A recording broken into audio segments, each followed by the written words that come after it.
I use this to get the boys in my house to do homework. Does it work? No.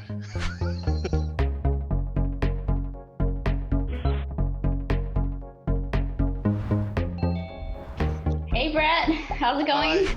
You go first. Okay. My name is Marita Cheng. I grew up in Cairns in Far North Queensland, and I studied mechatronics engineering and computer science, which means that I learned how to build robots. And I started up a not-for-profit called Robogals to get girls interested in robotics and STEM.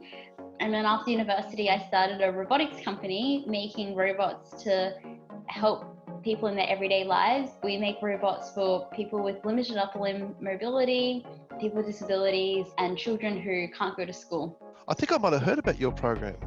And what about you? Tell me about you. My stuff is I'm a Cooma Māori from Western Queensland. I'm in Brisbane, and I do virtual heritage. So I create cultural heritage 3D immersive environments. That sounds really interesting. Well, we're trying to build a time machine. So what drew you to your line of work? Well, I'm a passionate Aboriginal fella, so I like my culture and my heritage, and I think that you hear a lot about the connection to land and the spirituality of it. The fact that the land sustains us is something that I want to honour. I like games, so I just tied them together and thought of a way to combine them as my two passions, and as a result, this is where this gamification of knowledge, of cultural knowledge, came from. I see kids playing computer games and they're all frivolous games. What if I was to make a serious game which is historically based and then get them to play that game out, and in that playing they find all this knowledge that they might not have known relevant to a local place. Tell me more about your robotics in schools and stuff like that. We've worked on robotic arms for people with limited upper limb mobility, so people can control their robot arms to do things for them around the house if they don't have that mobility themselves. So people with quadriplegia, for example. We've also created telepresence robots. So they're basically robots that allow you to be in multiple places simultaneously. So you can be in your office and have a robot in Belgium or Japan, log into the robot from anywhere in the world, and you're amplifying your presence. You're there where you physically are, and you're also where your robot is, and you can be productive and have an immersive experience with people. When I was growing up, I also spent a lot of time with the Chinese community in Cairns. I learned Mandarin at Sunday school. I did Chinese dancing with the girls. We would perform at local companies and local events and to celebrate famous people visiting in Cairns or ministers visiting Cairns. And I also did Chinese lion dancing. My parents are from Hong Kong. I think my mum, she really encouraged me to learn a lot when I was growing up. She worked as a hotel room cleaner. She had a high school education.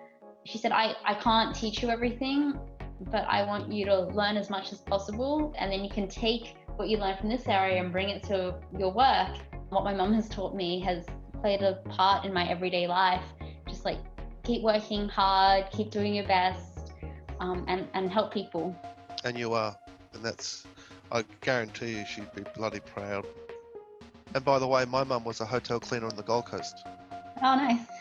So we've got that tail connection. And she also said, she didn't say go to other people and learn it. She just wanted me to know more than everybody. She was an Aboriginal girl who went to grade 4.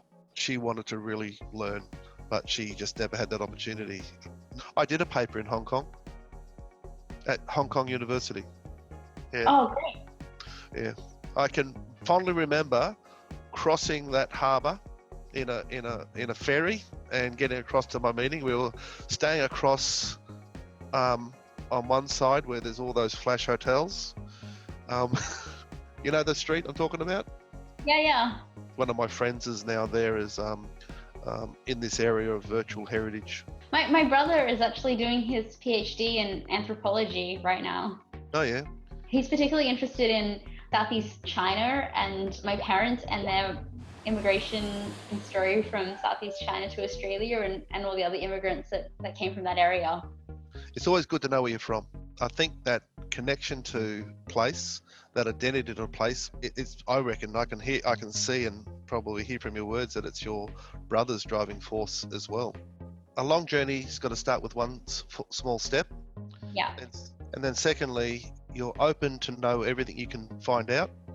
And then eventually you become the expert yourself. The knowledge is there at a base, and you build it up, and then you build new knowledge from that, and that's how we slowly advance. If that wasn't the case of the way things work, we'd still be sitting around fires.